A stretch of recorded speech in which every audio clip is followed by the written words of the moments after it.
मित्रों, ऐसी 4 बातें सीख लो जिससे बुढ़ापा तो आएगा, लेकिन आपको बुढ़ापे का एहसास नहीं होगा। आपको ऐसा लगेगा जैसे मैं अभी भी जवान हूं।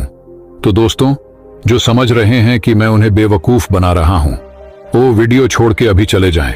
सच कह रहा हूं, जो अपना 10 मिनट समय दे दिया तो इस वीडियो से कुछ ऐसा सीख के जाएगा जिसे सीखने में सारी उम्र निकल जाती है।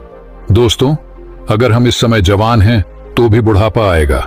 अगर हम अमीर हैं फिर भी बुढ़ापा आएगा। गरीब हैं फिर भी बुढ़ापा आएगा। चाहे बुद्धिमान है या मूर्ख, एक ना एक दिन सभी को बुढ़ापा आना है। दोस्तों, बुढ़ापे में वे कौन सी 4 बातें हैं जो हम सभी को याद रखनी चाहिए?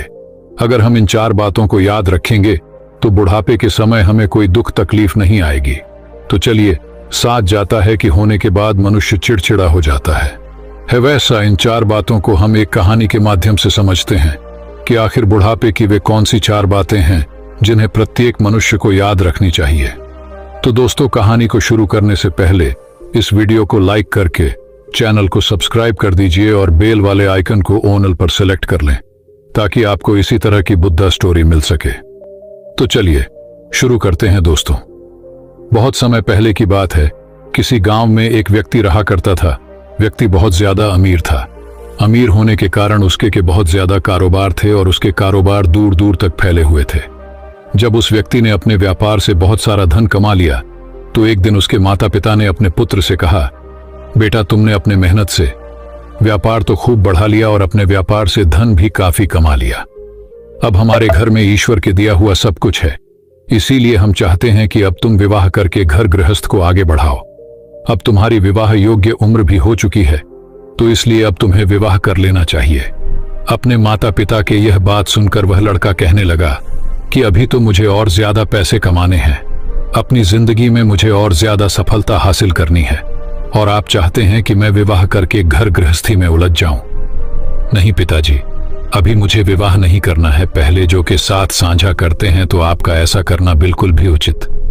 मैंने सपने देखे हैं, उसे मैं पूरा कर लूं, उसके बाद ही वह विवाह के बारे में सोचूं। फिर उसके माता पिता ने समझाया कि पुत्र, शादी तो प्रत्येक मनुष्य को करना ही होता है, क्योंकि शादी के बच्चा पैदा होने के बाद ही वंश आगे बढ़ता है और संतान उत्पत्ति के बाद ही मनुष्य पर जो पितृआरण होता है वह उससे मुक्त हो पाता है। लेकिन बहुत सारे मनुष्य सोचते हैं कि अगर हमने शादी कर ली, हमारे ऊपर जिम्मेदारियां बढ़ जाएंगी, खर्चे बढ़ जाएंगे, हमारी आजादी समाप्त हो जाएगी, आने वाली लड़की हमारे ऊपर बोझ बन जाएंगी। तो ऐसा नहीं है। शादी हमारी जिंदगी की जरूरत है और हमारी पत्नी हमेशा हमारे साथ रहती है। जैसे शरीर को चलाने के लिए भोजन की आवश्यकता पड़ती है, जैसे भोजन करना हमारे जिंदगी के लिए आवश्यक है, उसी प्रकार शादी करना भी हमारे लिए बहुत जरूरी है, क्योंकि एक पत्नी ही होती है जो हमारे सुख दुख में, हर विपत्ति के समय में हमारे साथ खड़ी रहती है। लड़के ने जब अपनी माता पिता की इन बातों को सुना तो वह कहने लगा कि आप जो कह रहे हैं वह ठीक है। आप मेरे लिए कोई अच्छी सी लड़की तलाश करिए। जब तुम्हें कोई संस्कारी लड़की मिल जाए तो मुझे बता देना। मैं तुम्हारी पसंद की लड़की के साथ ही विवाह कर लूंगा, अपने पुत्र की। यह बात सुनकर उसके माता पिता अत्यंत प्रसन्न हुए और अगले दिन ही अपने पुत्र के लिए पास के ही गांव में लड़की पसंद करने चले गए।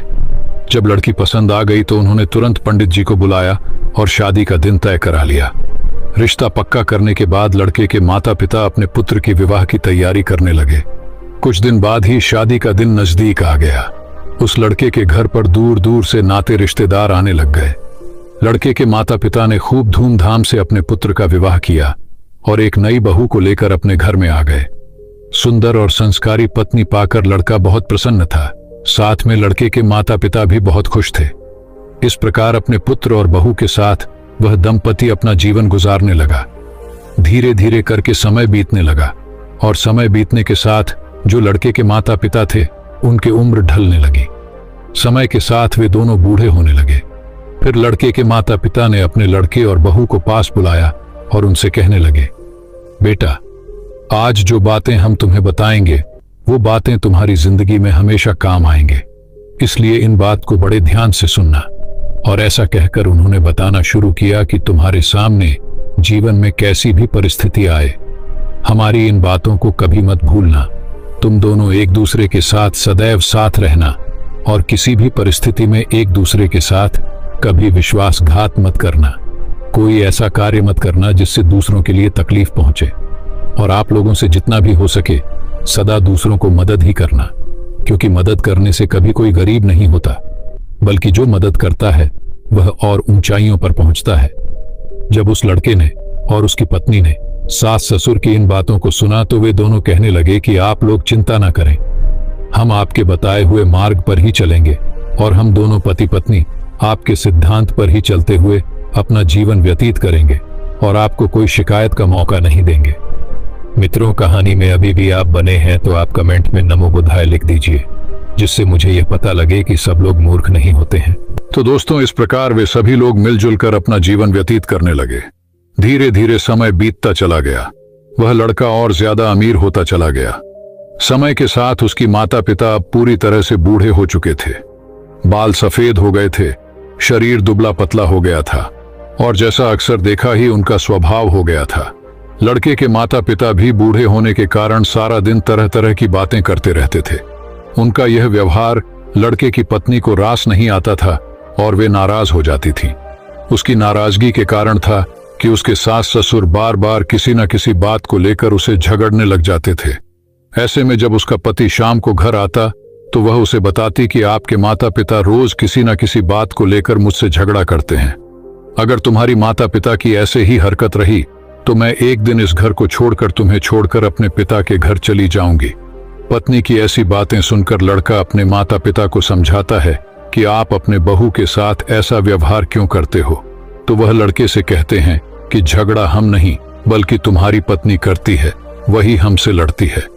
इस तरह दोनों एक दूसरे पर आरोप प्रत्यारोप लगाते हैं।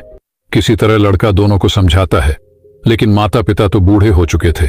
कुछ समय तो उन्हें याद रहता, लेकिन दूसरा दिन लगते ही वे अपने पुत्र की बातों को भूल जाते और फिर से वही सब कुछ करने लगते।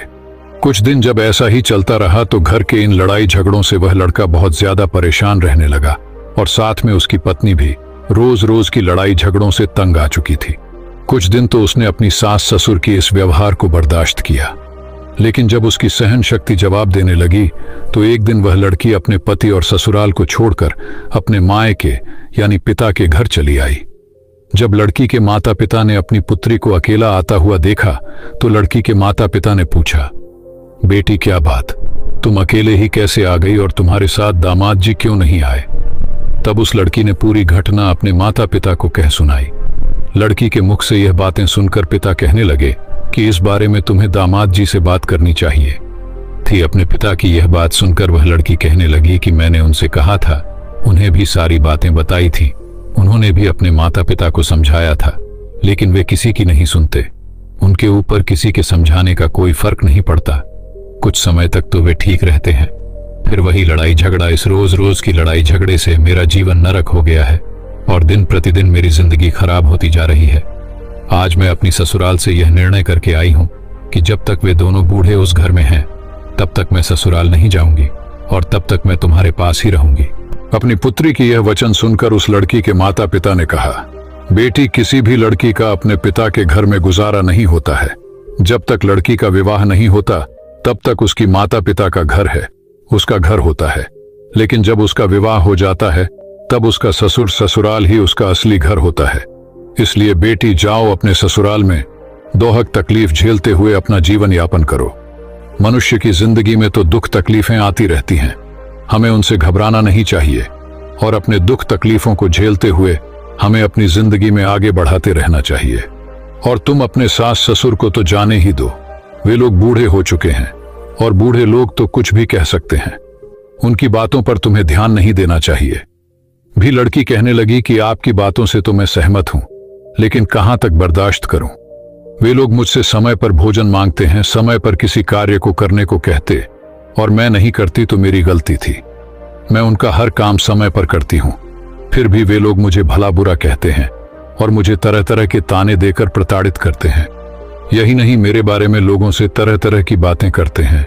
वे लोगों से कहते हैं, हमारे घर में जो बहू आई है उसका चाल चल न ठीक नहीं है, हमारा लड़का इतना कमाता है फिर भी हमारी बहू हमें कुछ खाने को नहीं देती। इस तरह की बातें वे गांव वालों से करते हैं और हमेशा ही मेरे पकाए हुए खाने में कमी निकालते रहते हैं।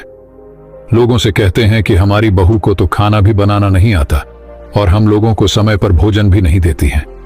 इस कारण हम दोनों समय से पहले ही बूढ़े हो चुके हैं और उनकी बातों का गांव वाले भी विश्वास कर लेते हैं। ऐसे में आप ही मुझे बताइए कि मैं उन्हें भोजन क्यों नहीं दूंगी? मैं भला उन्हें भूखा क्यों मरूंगी? जब अपनी बेटी की यह बातें वह पिता सुनता है तो उसे अपनी बेटी की बातें सुनकर बड़ा ही दुख होता है और अपनी बेटी से कहता है कि पुत्री, तुम चिंता मत करो, इसके बारे में मैं तुम्हारी ससुराल जाकर तुम्हारे सास ससुर और तुम्हारे पति से बात करूंगा और उनसे पूछूंगा कि आखिर वे लोग तुम्हारे साथ ऐसा व्यवहार क्यों करते हैं। अगले दिन ही लड़की के माता पिता अपनी बेटी को लेकर उनके ससुराल पहुंचते हैं। ससुराल में उन्हें दामाद तो नहीं मिलते। फिर लड़की के माता पिता इस बात को दोनों के सामने रखते हैं, लेकिन वे लोग तो बूढ़े हो चुके थे, उनके अंदर समझदारी नाम की कोई चीज नहीं बची थी। उल्टा वे दोनों लड़की के माता पिता को ही भला बुरा कहते हैं। लड़की के माता पिता ने काफी समझाया, लेकिन कोई हल नहीं निकला। जब बातचीत से कोई हल नहीं निकला तो लड़की के माता पिता अपनी बेटी को लेकर उदास मन से अपने घर के लिए वापस लौटने लगते हैं।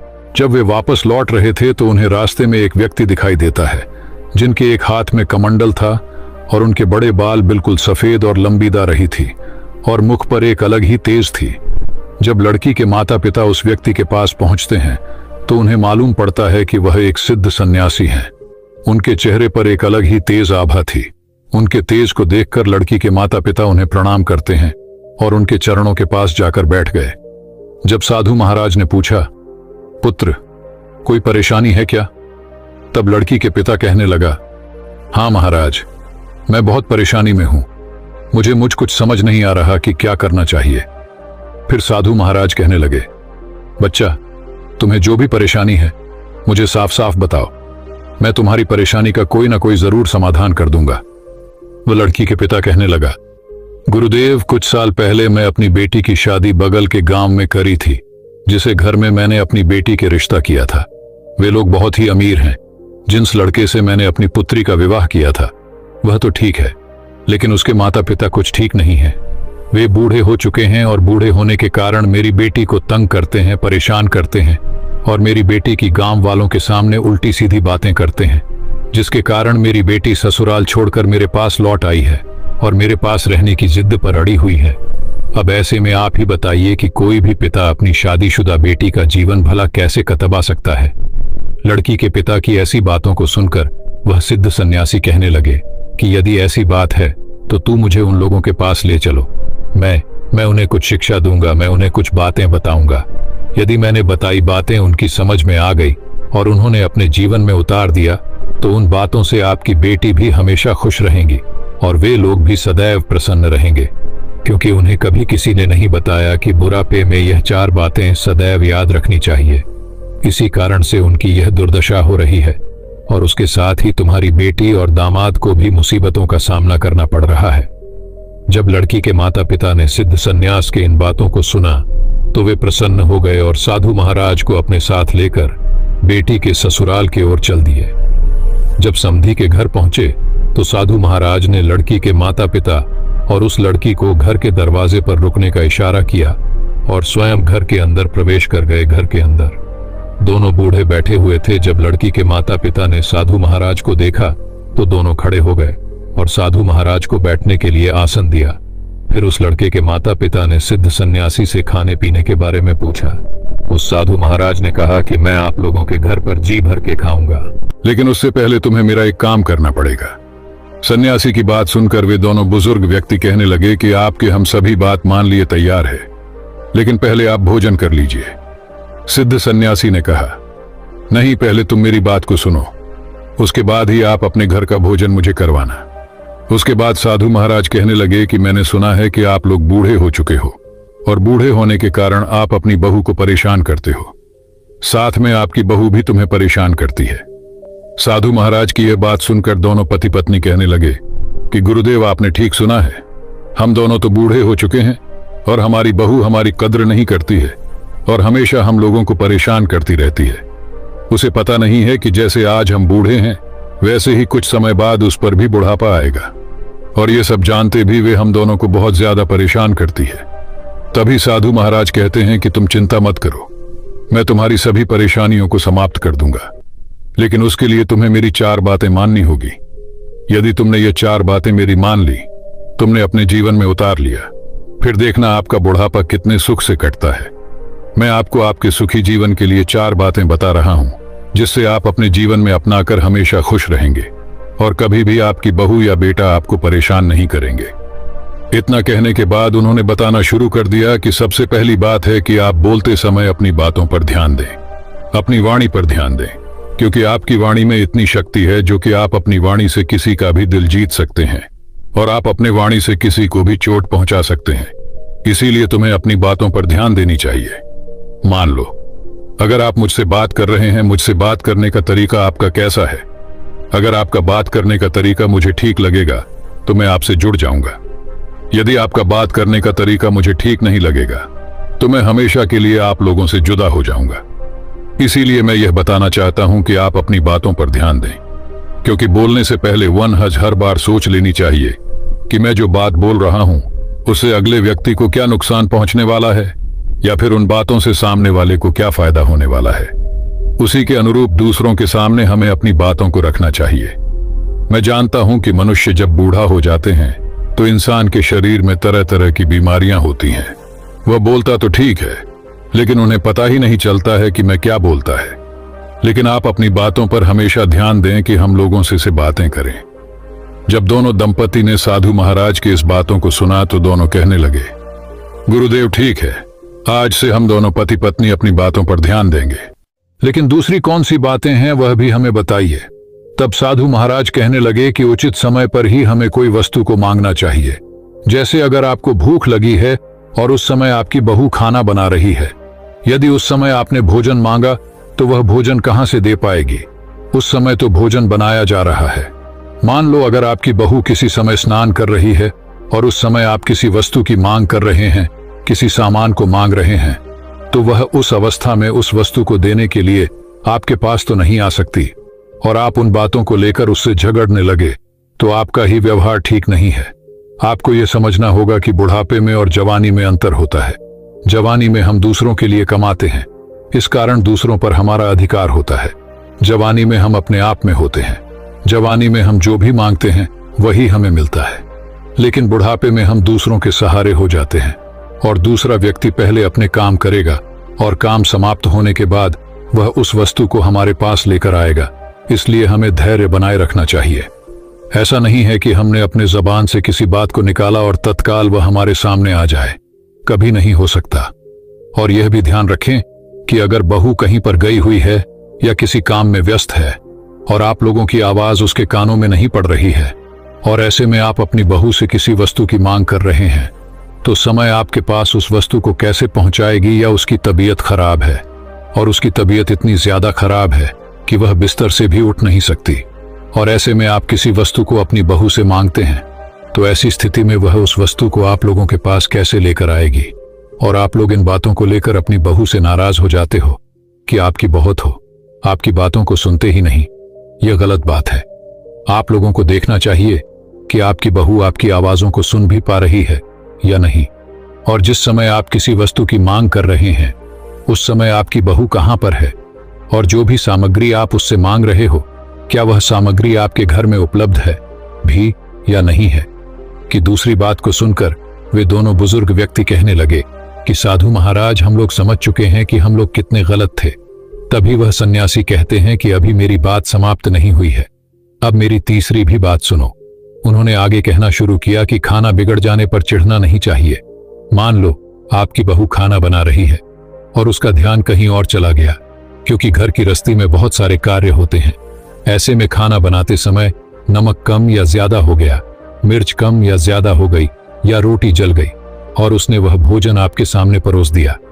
आपने जैसे ही उस भोजन को छका और भोजन छक ही आप मुंह बनाने लगे और कहने लग गए कि भोजन में तो स्वाद ही नहीं है, और तरह तरह की कमी निकालने लग गए कि भोजन में यह कमी है, वह कमी है, सब्जी ऐसी बनी नहीं है, वैसी नहीं है। आपको ध्यान रखना चाहिए कि आप लोग भी एक दिन नौजवान थे, आप लोगों से भी भोजन बिगड़ जाता था। तो क्या आपके माता पिता भी आपके साथ ऐसा ही व्यवहार करते थे? मान लो अगर करते भी थे तो आपको उस वक्त कैसा लगता था? बुरा लगता था? या आपके माता पिता आपसे ऐसी बातें कह रहे हैं कि आपको भोजन बनाना नहीं आता, इसमें यह सामग्री कम है, बस सामग्री कम है, आपको तभी बुरा लगता था। देखिए, चाहे कोई स्त्री है या कोई पुरुष है, उससे गलतियां हो ही जाती हैं। भोजन बनाने में थोड़ी बहुत गलती भी हो जाती है तो हमें उसे सह लेना चाहिए और अपनी बहू को बतानी चाहिए कि बेटी देखो, यह कमी है, आगे से ध्यान रखना। अगली बार इस तरह की गलती को दोबारा मत दोहराना। प्यार से कहिए। ऐसा सुनने में बहुत ही प्रसन्न रहेंगी और कहेगी कि हमारे सास ससुर बहुत अच्छे हैं और हमें समझा रहे हैं। लेकिन आप लोग तो हमेशा उसकी खाने से नई कमियां ढूंढते रहते हो और बताते हो कि इस चीज की कमी है, उस चीज की कमी है, इससे उसे भी तकलीफ होती है और आप लोग भी हमेशा चिढ़ते रहते हो। आपकी ऐसा करने से घर में कल ही बनती है। इसलिए आगे से ध्यान रखना है कि भोजन यदि बिगड़ भी जाए तो आपको सह लेना है और प्यार से को बता देना है। ऐसे में बहू भी खुश हो जाएगी।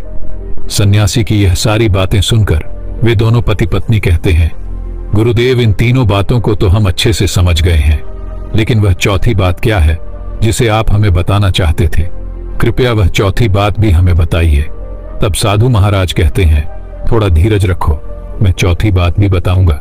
और फिर उसके बाद वह कहते हैं कि वे चौथी बात है कि अपनी परिवार के हालातों को के बारे में कभी दूसरों को नहीं बताना चाहिए। जैसे आपके परिवार में पैसे की कमी है, आपके परिवार में लड़ाई झग होते हैं, या आपकी बहू अच्छी नहीं है, या वह खाना अच्छे से नहीं बनाती है, या वह आपका कहना नहीं मानती, या फिर घर परिवार में किसी भी प्रकार की कोई भी समस्या है और उसे आप दूसरे लोगों नहीं है। क्योंकि बाहर वालों को जब तुम अपने घर की समस्या बताते हो तो उस समय तो वह लोग दिखावे के लिए हमारे साथ हमदर्दी का नाटक करते हैं, लेकिन तुम्हारे जाते ही वे तुम्हारे पीठ पीछे तुम्हारे मजाक उड़ाते हैं और वही लोग एक की चार बातें बनाकर तुम्हारे कही हुई बातों को तुम्हारे बहू या बेटा से कहते हैं। इससे घर में और ज्यादा कलह बन जाता है, जिसे हम आम भाषा में चुगली कहते हैं। आपने तो सुना ही होगा, इसके घर की बात उसके घर में कहना, इसकी समस्या उससे कहना, बढ़ चढ़ के उस बातों को बोलना। अधिकतर लोग तो आपके सामने आपसे हमदर्दी जताने के बहाना नाटक करेंगे, लेकिन आपके जाते ही आपके पीठ पीछे आपकी बुराई या आपकी चुगली इधर उधर करेंगे। इससे आपके घर में झगड़े सुलझाने की बजाय और भी बढ़ जाते हैं, समस्या और भी बढ़ जाती है। आपकी बेटे आपकी बहू से, बेटे से मां के बारे में, पत्नी के बारे में, पत्नी से पति और सास के बारे में चुगली करेंगे। भड़का जाएंगे, कहेंगे कि आपकी सास ने यह कहा कि पति ने यह कहा। इससे घर में और ज्यादा कलह बन जाती है। यदि आप बहू और बेटा के बारे में खराब बात कहेंगे और निरंतर ऐसा करने से आप बेटा बहू की नजरों में गिर जाते हैं। दूसरों को अपनी घर की समस्या बताने से कुछ ठीक तो नहीं होगा, बल्कि आपके परिवार के ऊपर और भी समस्या बरेज जाएंगे। आपका ऐसा करने से आपका लड़का कहीं समाज में बोलने लायक नहीं रहेगा। जैसे ही वह समाज में खड़ा होगा या किसी पंचायत में खड़ा होगा और अपनी कुछ रखेगा, तो वहां पर उपस्थित लोग उसके मुंह पर ही कह देंगे कि तुम्हारी बहू तुम्हारे घर में ऐसा करती है, तुम्हारी माता पिता के साथ वैसा करती है, तुम्हारी माँ बाप हम लोगों से तरह तरह की बातें कहते हैं, तरह तरह की उन्हें परेशानी हो रही है। बुढ़ापे में तुम लोग अपनी माता पिता को परेशानी देते हो। पहले अपने घर की समस्या हल करो, उसके बाद ही दूसरों के मामले सुलझाना। इसलिए ध्यान रहे कि आपके घर में कोई भी समस्या हो, उसे बाहर के लोगों के साथ कब भी साझा मत करो, नहीं तो वे लोग उस मौके के फायदा उठाकर आपके घर को बर्बाद कर देंगे, जिसके कारण आप लोग हमेशा ही दुख झेलो। जब दोनों पति पत्नी उन सिद्ध सन्यासी की बात सुनते हैं, हम लोग से बहुत बड़ी भूल हो गई है। हम लोग तो अपने पूरे घर के बारे में, पूरे पैसे के बारे में, अपने बेटे के बारे में, अपने बहू के बारे में तरह तरह से ये बात फैला दी है कि हमारा बेटा ठीक नहीं है, हमारी बहू ठीक नहीं है, हमारे घर के हालात ठीक नहीं है, हम लोग बहुत परेशान रहते हैं, हमें कभी समय पर भोजन नहीं मिलता है, हमारी बहू बिल्कुल अच्छी नहीं है। इन बातों को तो हमने पूरे गांव में फैला दिया है। तभी सन्यासी कहने लगे, इसीलिए तो मैं आपको समझा रहा हूं, अगर आप लोग घर की बातों को पूरी गांव में फैलाओगा तो एक ना एक दिन तुम्हारे ऊपर वह परिस्थितियां आ जाएंगी जिसके कारण आप दुखी रहोगे। इसीलिए आज से मेरा कहना मानो कि अपने घर की बातों को कभी बाहर के लोगों, दूसरे के सामने भी मत साझा करना। और जो 4 बातें मैंने तुम्हें बताई है, उन बातों को अपने जीवन में हमेशा याद रखना, क्योंकि जो भी व्यक्ति जो बूढ़ा है इन 4 बातों को अपनाता है और अपने जीवन में उतार लेता है, तो उसके जीवन में कभी कोई दुख तकलीफ नहीं आती। वह हमेशा अपनी जिंदगी में खुश रहता है और उसके घर में सुख शांति बनी रहती है, जिसके कारण उनके परिवार पर कोई विपत्ति नहीं आती। पीछे से 4 बातें उनकी बेटा और बहू सुन रहे होते हैं। यह 4 बातें समाप्त होने के बाद उसका बेटा और बहू सिद्ध सन्यासी के पास आते हैं और उनके चरणों में प्रणाम करते हैं। तभी वह सिद्ध साधु महाराज कहते हैं, आप लोग भी कुछ बातें सुन लो जो आपके जीवन में हमेशा काम आएंगे। इतना कहकर साधु महाराज उन दोनों पति पत्नी को समझाते हुए कहते हैं कि बेटे, यह ध्यान रहे, उसके घर में उसके बुजुर्ग माता पिता हैं और उन्होंने उसे कुछ कह दिया है या उन्होंने ऐसी कुछ बात कह दी है जिसे सुनकर आपको बुरा लगा है, तो जबान बच्चों को यह समझना चाहिए कि अब वे बूढ़े हो चुके हैं। बूढ़े होने के कारण उनकी जुबान फिसल जाती है और जवानी के उपेक्षा में दिमाग तो कम चलता है और उन्हें खुद पता नहीं होता कि वे क्या बोल रहे हैं और क्या नहीं बोल रहे हैं। उनकी इन बातों को लेकर कभी चिंता नहीं करनी चाहिए और ध्यान देनी चाहिए कि यह बूढ़े लोग हैं, ये कुछ भी बोल सकते हैं। इनकी बातों पर जो भी व्यक्ति ध्यान देता है वह हमेशा ही खुद परेशान रहता है और साथ में उसकी पत्नी भी परेशान रहती है और उसके परिवार वाले भी परेशान रहते हैं, क्योंकि बुरा परे में कोई भी इंसान कोई भी बात बोल सकता है और कहीं भी जा सकता है और उसे खुद पता नहीं होता है मैं क्या बोल रहा हूं और क्या कर रहा हूं। दूसरी बात, आप मान लो कि आपके माता पिता आपसे कोई बुरी बात कह दी है, आपको मार दी है या फिर दिल पर कोई ठेस पहुंचने वाली बात कर दी है या आपसे झगड़ा करने लग गए हैं या फिर आपकी पत्नी से कुछ कह दिया है कि भोजन ठीक नहीं बना है, तो इस पर आप लोगों को छेड़ना नहीं है बल्कि उनकी बातों को सुन लेना है। उनकी बातों पर आपको गौर करना है। अगर हमारी किसी गलती की वजह से हमें भोजन बनाने में कोई कमी हुई है तो पहले आपको उसे सुधारना है। अगर भोजन बनाने में कोई कमी नहीं हुई है तो उनकी बातों को सुनकर चुप हो जाना है, क्योंकि बुढ़ापे के समय वह कुछ भी बोल सकते हैं और ऐसा भी नहीं है कि बुढ़ापे में वे हमेशा गलत बात ही बोलेंगे। अगर आप लोग कोई गलत कार्य करते हो तो वह जरूर रोकेंगे, क्योंकि आप लोगों से ज्यादा वे लोग जिंदगी जी चुके हैं। उनके पास आप लोगों से ज्यादा अनुभव है। उन्हें पता है कि कौन सा कार्य आपके हित में है और कौन सा कार्य आपका अहित करेगा। ऐसे में जब आप कोई कार्य कर रहे हैं और आपके बुजुर्ग उस कार्य को करने से रोक रहे हैं तो तुम्हें उनकी बातों को अनसुना नहीं करना चाहिए, क्योंकि वे अनुभव के आधार पर ऐसा कहते हैं। उन्हें पता है क्या करने से आपका फायदा होगा और क्या करने से आप मुसीबत में पड़ जाओगे, आपकी दुर्दशा ना हो, इसलिए वे मना करते हैं। बहू और बे को भी यह समझना चाहिए कि किसी के पिता बुढ़ापे के समय में कुछ भी कह सकते हैं। हमें उनकी बातों का बुरा नहीं मानना चाहिए, क्योंकि बूढ़े व्यक्ति की बुद्धि में और छोटे बच्चे की बुद्धि में ज्यादा अंतर नहीं होता है। वे हमें कुछ भी कह सकते हैं। कहा जाता है कि बुढ़ापा बालपन का दूसरा रूप है, तो इसीलिए अगर वह हमसे ढते हैं या हमें गाली भी देते हैं तो हमें सह लेना चाहिए और उनसे झगड़ना नहीं चाहिए, नहीं तो हमारी जिंदगी में परेशानियां बढ़ती चली जाएंगी। गौतम बुद्ध हमेशा ही सही समय पर प्रवचन देने पहुंच जाया करते थे। वह आज तक कभी देर से नहीं आए थे और ना ही उनकी वजह से आज तक किसी को इंतजार करना पड़ा था। लेकिन आज पहली बार ऐसा हुआ था कि उनके शिष्यों को उनका इंतजार करते काफी समय हो चुका था, लेकिन बुद्ध अभी तक प्रवचन सभा में नहीं पधारे थे। शिष्य आपस में बातें कर रहे थे कि जरूर आज तथागत बुद्ध को कोई जरूरी काम आ गया होगा, वरना वह हमेशा ही समय पर आ जाते हैं। शिष्य यह बातें कर ही रहे थे कि तभी अचानक गौतम बुद्ध अपने हाथ में कमल का एक फूल लिए वहां आ पहुंचे और एक पेड़ के नीचे लगे आसन पर आकर बैठ गए। आश्रम में करीब 500 शिष्य थे जो उनका प्रवचन सुनने के लिए बुद्ध का इंतजार कर रहे थे। इन 500 शिष्यों के अलावा आश्रम में एक और शिष्य भी था जिसका नाम था महाक्षय आश्रम के। बाकी शिष्य मानते थे कि महाक्षय पागल है, क्योंकि वह कभी भी उनके साथ बैठकर बुद्ध के उपदेशों को नहीं सुनता था। उसने आज तक कभी ध्यान भी नहीं किया था और ना ही कभी ध्यान करने का प्रयास ही किया था।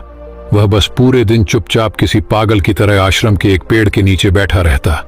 ना ही उसके पास कोई बात करने आता और ना ही वह किसी से बात करता। जब उसका मन करता तो आसपास के गांवों में जाकर थोड़ी सी भिक्षा मांग लेता और भिक्षा में जो कुछ भी मिलता उसे खाकर उसी पेड़ के नीचे फिर बैठ जाता। वह बस पूरे दिन आश्रम के पेड़ पौधे, आसपास बिखरे पत्ते, घास और आश्रम में आते जाते भिक्षुओं को ध्यान से देखता रहता। सभी का विश्वास था कि वह एक धार्मिक इंसान नहीं है। आश्रम में रहने वाले सभी भिक्षुओं का मानना था कि वह एक पागल और मूर्ख इंसान है जिसे कोई भी कुछ नहीं सिखा सकता। तो आज के दिन गौतम बुद्ध आए और आकर आसन में बैठ गए। बैठते ही उन्होंने अपने हाथ में लिए कमल फूल को देखना शुरू कर दिया। शिष्य इंतजार कर रहे थे कि बुद्ध कुछ बोलेंगे, लेकिन बुद्ध कुछ भी नहीं बोले, वह बस उस कमल के फूल को ध्यान से देखते रहे। बुद्ध उस कमल के फूल को देखने में इतने खो गए, इतने ध्यान मग्न हो गए कि कब मिनट घंटों में बदल गई उन्हें पता ही नहीं चला। कई घंटे गुजर चुके थे, लेकिन बुद्ध ने एक शब्द भी नहीं बोला था। वह बस उस कमल के फूल को देखे जा रहे थे। अब वहां बैठे 500 शिष्यों के अंदर जोरों की बेचैनी मचने लगी। सभी इंतजार करते करते परेशान हो चुके थे। तभी अचानक वहां बैठे भिक्षुओं को पीछे से किसी के जोर से हंसने की आवाज आई। उन्होंने पीछे मुड़कर देखा तो उनके आश्चर्य का ठिकाना न रहा। महाक्ष्य बुद्धि की तरफ देखकर जोर जोर से हंस रहा था। इतने सालों में लोगों ने आज उसे पहली बार हंसते हुए देखा था।